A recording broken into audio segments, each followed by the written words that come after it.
Study hack with मैक्सेल में आप सभी का स्वागत है। आज हम करने जा रहे हैं फंडामेंटल ऑफ डेटाबेस सिस्टम और डेटाबेस मैनेजमेंट सिस्टम में टॉपिक विच इज डेफिनेशंस, जो सबसे बेसिक होती हैं कि कैसे डेटाबेस में कौन सी टर्मिनोलॉजीज होती हैं, कैसी डेफिनेशंस होती हैं, क्या उनका मीनिंग होता है। आज हम वो रीड करेंगे। फर्स्ट डेफिनेशन है हमारे पास डेटा की। और data is represented with the help of characters like the alphabets, digit and special characters. हमारे चैनल स्टडी हैक विद महक को लाइक, ज़्यादा से ज़्यादा शेयर एंड सब्सक्राइब करें। अगर आपने सब्सक्राइब कर दिया है तो बाकी सभी डिवाइसेस से भी सब्सक्राइब करा सकते हैं, क्योंकि सब्सक्राइबर्स बहुत ज़रूरी हैं। देन कमेंट करें। मतलब कि डेटा को हम कैसे रिप्रेजेंट कर सकते हैं with the help of character. Character की हेल्प से हम डेटा को रिप्रेजेंट करते हैं। कौन से हो सकते हैं वो कैरेक्टर? अल्फ़ाबेट्स हो सकते हैं, डिजिट्स हो सकती हैं और special character. Alphabet capital A से कैपिटल जेड तक और स्मॉल ए से स्मॉल जेड तक। और डिजिट्स अगर हम देखें तो 0 से लेकर 9 तक। स्पेशल कैरेक्टर्स में क्या आ गया? Plus, minus, multiply, divide, modulus, add, less than, greater than, less than, equals to, greater than, equals to, at the rate, dollar symbol, जितने भी एक्स्ट्रा कैरेक्टर्स हैं वो से हम क्या कहेंगे? Special symbols. और वो भी क्या होते हैं? डेटा को रिप्रेजेंट करते हैं। नेक्स्ट डेफिनेशन हमारे पास डेटा आइटम्स। डेटा आइटम्स क्या होते हैं? A set of the characters.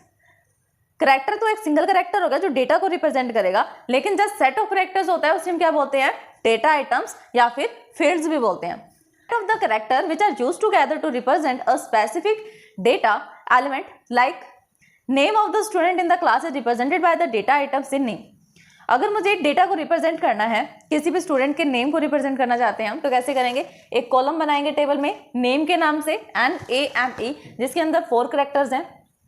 ये सारे कैरेक्टर्स मिलके क्या कर रहे हैं? सेट ऑफ कैरेक्टर हैं और मिलके क्या कर रहे हैं? रिप्रेजेंट कर रहे हैं किसी डेटा आइटम को, डेटा एलिमेंट को और फील्ड को। नेक्स्ट है रिकॉर्ड। रिकॉर्ड क्या होता है? A record is a collection of related data item. For example a payroll system for an employ such data field as a name, age and qualification. मतलब data items हमने read किया। Data items क्या है? Set of character है। जब वो set of character मिल जाते हैं तो उन सेट ऑफ कैरेक्टर्स का भी जो कलेक्शन होगा, collection of related data items, उन्हें हम क्या कहेंगे? रिकॉर्ड कहेंगे। फॉर एग्जांपल पेरोल रिकॉर्ड बनाना है मैंने एम्प्लॉयज के लिए, उसके अंदर कौन सी फील्ड होगी? एम्प्लॉय के लिए एक टेबल बनाना है। टेबल में कौन से कॉलम्स हम रखेंगे? एम्प्लॉय का हम नेम रखेंगे, उसकी एज रखेंगे, क्वालिफिकेशन रखेंगे, सैलरी रखेंगे, डिपार्टमेंट रखेंगे। तो जो जितने भी नेम्स हैं कॉलम के, उन्हें हम रिकॉर्ड कहेंगे। फिर आता है फाइल। फाइल क्या होता है? File is a collection of the related record for an employ. File एक ऐसा कलेक्शन होता है रिलेटेड रिकॉर्ड्स का, जिससे हम एम्प्लॉय के रिकॉर्ड को, जो कंपनी में एम्प्लॉय हैं उनके रिकॉर्ड को रिप्रेजेंट कर रहे हैं। डेटा किस में होगा? पूरी फाइल फॉर्मेट में होगा। फॉर एग्जाम्पल हमने एक टेबल लिया है। टेबल कौन सा है? Student file name. फाइल का नेम है स्टूडेंट। स्टूडेंट में हमारे पास टेबल है। टेबल में 3 और 3 ही कॉलम्स हैं। फर्स्ट कॉलम है हमारे पास रोल नंबर, नेक्स्ट है नेम एंड फिर है मार्क्स। स्टूडेंट का रोल नंबर यहाँ पर आएगा इस कॉलम में, स्टूडेंट का नेम इस कॉलम में, नेम वाले में, और उसके मार्क्स नेक्स्ट वाले कॉलम में। 1001 रोल नंबर है। किसका रोल नंबर है? ये स्टूडेंट नेम अमित का। और उसके मार्क्स कितने हैं? 85। अब ये जो सिंगल है नेम, अगर मैं नेम को कहूँ तो सिंगल है, इसे तो हम बोलते हैं डेटा आइटम। डेटा आइटम भी बोल सकते हैं और इसे हम क्या बोल सकते हैं? फील्ड। अगर इस पूरे रिकॉर्ड को हम लें, पूरे स्टूडेंट के रिकॉर्ड को लें, पूरी रो को, तो इस रो को हम क्या बोल रहे हैं? इस पूरी रो को हम बोलते हैं रिकॉर्ड। पूरी रो होती है रिकॉर्ड, जिसके अंदर एक पर्टिकुलर स्टूडेंट का डेटा होता है। ये स्टूडेंट का नहीं, पर्टिकुलर एरिया का डेटा होगा। मतलब जिसके बारे में आपने बात करना स्टार्ट किया, उसी का डेटा आप उस रो में एंटर कर रहे हो। अभी आपने रोल नंबर लिखा 1001, तो उसका रिलेशन तो होगा ना किसी स्टूडेंट के नेम से। अगर स्टूडेंट का नेम है तो उसके मार्क्स भी होंगे, क्लास भी होगी। तो एक ही रिलेटेड रिकॉर्ड है पूरे कलेक्शन में। जब हम पूरे रिकॉर्ड का कलेक्शन कर लेते हैं तो वो क्या बन जाती है? फाइल बन जाती है। डिफरेंट रिकॉर्ड एक फाइल में। नेक्स्ट है फिर इंफॉर्मेशन। इंफॉर्मेशन क्या होता है? Information is a classified data so that is was surprise some value receiver character. या फिर इसको आप ये भी कह सकते हो कि information is a process data which is used to decision making. Information क्या होता है? इंफॉर्मेशन क्या होती है? एक ऐसा प्रोसेस्ड डेटा होता है जिसे हम यूज करते हैं डिसीजन मेकिंग के लिए, या फिर उसकी एक सरप्राइज वैल्यू होती है, स्पेशल वैल्यू, जो रिसीवर को मिलती है। इसकी कैरेक्टरिस्टिक्स क्या है इंफॉर्मेशन के? इंफॉर्मेशन हमेशा टाइमली होनी चाहिए। अगर कोई डेटा, कुछ इंफॉर्मेशन मुझे मिल रही है उसी टाइम पर, जिस टाइम पर मुझे चाहिए, तब तो वो टाइमली इंफॉर्मेशन है और मेरे काम की भी है। अगर वो इन्फॉर्मेशन मुझे मिल रही है बाद में, जब मुझे चाहिए थी तब नहीं मिली, बाद में इन्फॉर्मेशन मिली, तो वो क्या है, टाइमली इन्फॉर्मेशन नहीं है।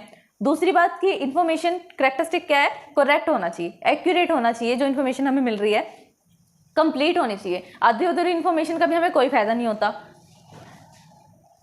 Given to the right person, और जिस पर्सन को इन्फॉर्मेशन की नीड है, जिसके फील्ड से वो रिलेट करती है, उसी को वो इन्फॉर्मेशन दी जानी चाहिए। नेक्स्ट है डेटा प्रोसेसिंग। डेटा प्रोसेसिंग क्या होता है? Data processing is the recording of the data by machine to increase their usefulness for some particular purpose. और data processing mean the manipulating the data to make it useful. ये क्या कहना चाहता है कि डेटा प्रोसेसिंग का मतलब क्या होता है? जब हम डेटा को रीऑर्डर करते हैं बाय यूजिंग द मशीन, क्या करने के लिए? उसकी यूजफुलनेस को इंक्रीज करने के लिए, तब पर्टिकुलर डेटा किसी पर्पस के लिए यूज होगा तो वो इन्फॉर्मेशन बन जाएगा। मतलब हम क्या कर रहे हैं, मशीन्स का यूज करके या कंप्यूटर सिस्टम्स का यूज करके डेटा को मैंने इनपुट डाला, इनपुट डालने के बाद जब उसे हम रीऑर्डर कर रहे हैं, इसमें कुछ चेंजेस कर रहे हैं, चेंज करने के बाद अगर उस डेटा को यूजफुल बना सके हम, अगर वो डेटा यूजफुल हो जाता है तो वो इन्फॉर्मेशन बन जाएगा। अगर डेटा यूजफुल नहीं होता तो वो इनकरेक्ट रहेगा डेटा। डेटा प्रोसेसिंग का मतलब हम अदर वर्ड्स में क्या कह सकते हैं? हमारे चैनल स्टडी हैक विद महक को लाइक, ज़्यादा से ज़्यादा शेयर एंड सब्सक्राइब करें। अगर आपने सब्सक्राइब कर दिया है तो बाकी सभी डिवाइसेस से भी सब्सक्राइब करा सकते हैं, क्योंकि सब्सक्राइबर्स बहुत ज़रूरी हैं। देन कमेंट करें। Manipulating the data. Data processing हम क्या कह सकते हैं अदर वर्ड्स में, कि डेटा को मैनिपुलेट करना ताकि इसे हम और ज़्यादा यूजफुल बना सकें। डायग्राम से देखो, डायग्राम से आपको और अच्छे से समझ में आएगा। मैंने डेटा डाला, एज अ इनपुट डेटा डाला। ये डेटा क्या था मेरे लिए? रॉ इन्फॉर्मेशन की अलग अलग जगह से थोड़ी थोड़ी मैंने इन्फॉर्मेशन कलेक्ट करी और डेटा को इनपुट कर दिया। डेटा प्रोसेसिंग हुई, कोई भी मेथड लगा, या मेथड से हमें कोई इशू नहीं है, बस डेटा प्रोसेस हो रहा है, मैनिपुलेट हो रहा है। मैनिपुलेट होने के बाद क्या मिल रहा है? हमें रिजल्ट मिल रहा है। इसी रिजल्ट को हम क्या कहेंगे? इन्फॉर्मेशन कहेंगे। और ये इन्फॉर्मेशन टाइमली, एक्यूरेट, कंप्लीट और राइट पर्सन को गिवन होनी चाहिए। Data aggregate. डेटा एग्रीगेट्स क्या होते हैं? It is the collection of the data items with in the data items with in A record which is the given name and मतलब ऐसे data items का collection जिसे हम फर्दर डिवाइड कर सकते हैं। फर्दर उसको डिवाइड कर सकते हैं डिफरेंट डिफरेंट पार्ट्स में। कैसे हम डिवाइड करेंगे? एग्जाम्पल लेते हैं हम। एक तो एग्जाम्पल इसका डेट और सेकंड एग्जाम्पल इसका नेम। अब डेट को हम कैसे आगे डिवाइड कर सकते हैं? नेम भी, तो डेट को भी हम कैसे रिप्रेजेंट कर सकते हैं? फर्दर डिवाइड कर रहे हैं ना हम इसको, कैसे? मंथ में, डे में और ईयर में। डेट को लिखने के लिए हमें क्या यूज करना पड़ता है? डे लिखना पड़ता है, डेट लिखनी पड़ती है और ईयर लिखना पड़ता है। और ऐसे ही नेम में होता है। नेम में हम फर्स्ट नेम लिखते हैं, मिडल नेम लिखते हैं और लास्ट नेम लिखते हैं। अब डेट और नेम ये दोनों ही क्या है? डेटा आइटम्स हैं, क्योंकि ये भी किससे बने हुए हैं? कलेक्शन ऑफ द कैरेक्टर से बने हुए हैं। लेकिन फर्दर अगर ये किसी को पॉइंट आउट कर रहे हैं, किसी को आगे डिफाइन कर सकते हैं, तो उसे हम क्या बोलते हैं? डेटा एग्रीगेट्स बोलते हैं। नेक्स्ट है हमारे पास डेटाबेस, जो इस सब्जेक्ट में मोस्टली यूज होने वाला वर्ड है, विच इज डेटाबेस। वो क्या होता है? It is a collection of the related information store so that it is available to many user different purpose. मतलब जो हमारा डेटा होता है, कोई भी यूजर है, उसका डेटा है, उस डेटा को जब हम कलेक्ट करके किसी प्लेस पे रख देते हैं, कहीं पर स्टोर कर देते हैं, तो उस स्टोरेज को हम क्या बोलते हैं? डेटाबेस बोलते हैं। It is a collection of the related information. जब रिलेटेड इन्फॉर्मेशन को हम कलेक्ट कर रहे हैं और उसे स्टोर कर रहे हैं, it is available to the many user, ताकि हम इसे मैनी डिफरेंट यूजर के लिए डिफरेंट पर्पज से अवेलेबल कर सकें। The content of the database is used और obtaining by the combination data from the all different resources. मतलब जो कंटेंट, जो इन्फॉर्मेशन हम स्टोर करते हैं डेटाबेस में, उसे हम कहाँ से कलेक्ट करते हैं? उसे हम ऑब्टेन करते हैं डिफरेंट सोर्सेज से। डिफरेंट रिसोर्स है और डिफरेंट ऑर्गेनाइजेशन है, फिर उसको ऑर्गेनाइज कर देते हैं एक स्पेसिफिक फॉर्म में, जिसे हम इन्फॉर्मेशन कहते हैं, और वो रिलेटेड इन्फॉर्मेशन कहाँ स्टोर हो जाती है? डेटाबेस में। So that data are available to the all user and redundant data can be eliminated. मतलब अब डेटा जो है अवेलेबल होगा डिफरेंट यूजर के लिए, और साथ ही रिडंडेंट डेटा एलिमिनेट होगा। एलिमिनेट का मतलब होता है कैंसिल, क्रॉस, कि रिडंडेंट का मतलब होता है डुप्लीकेशन। जो डुप्लीकेट डेटा होगा वो कैसे हो जाएगा? कैंसिल हो जाएगा। डुप्लीकेट डेटा डेटाबेस में रिप्रेजेंट नहीं होता। It play very crucial role in almost the all areas where the computer are used, including the business, law, engineering, medicine, education, library science, etc. मतलब जहाँ पे डेटाबेस क्या है? क्रूशियल रोल प्ले करता है ऑलमोस्ट हर जगह जहाँ पर कंप्यूटर का यूज होता है। मतलब जिस जिस फील्ड में हम कंप्यूटर का यूज होते हैं वहाँ डेटाबेस तो होता ही होता है। क्या क्या इंक्लूड हो सकता है इसके पास? कंप्यूटर को हम बिजनेस में यूज करते हैं, लॉ में यूज करते हैं, इंजीनियरिंग में यूज करते हैं, मेडिसिन, एजुकेशन और लाइब्रेरी साइंस, इन सब जगह पर हम कंप्यूटर का यूज करते हैं। कंप्यूटर है तो डेटाबेस डेफिनेटली है।